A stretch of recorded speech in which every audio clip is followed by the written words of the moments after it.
अवधूतजी, थेट भेदभाव केला जात असल्याचा आरोप केला जातोय। नव्या प्रकारचे कबूतरखाने उभे करतायत ते लाडके, आणि जे न्यायालयाच्या निर्णयाच्या बाजूने उभे राहिले ते दोडके। हा काय न्याय? हा सवाल विचारला जातोय। नाही, मला असं वाटत नाही कुठे भेदभाव होतोय। आपण लक्षात घ्या, हा प्रश्न कुठचा धर्म विरुद्ध दुसरा धर्म नाही, मराठी अमराठी नाही। हा जो प्रश्न आहे तो स्वास्थ्याचा, त्याचबरोबर आस्थेचा आहे, हा आरोग्याचा तसंच मानवतेचा आहे।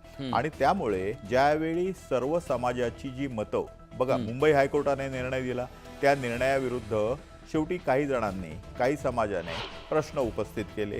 त्याबद्दल आदरणीय मुख्यमंत्री देवेंद्रजी फडणवीस यांनी बैठक बोलवली आणि त्यांनी महानगरपालिकेला निर्देश दिले। महानगरपालिकेला काय, कारण ती एक्झिक्युटिव्ह ऑथॉरिटी आहे म्हणून त्यांना निर्देश दिले की एकाच दिवशी हे सर्व कबूतरखाने बंद करणं।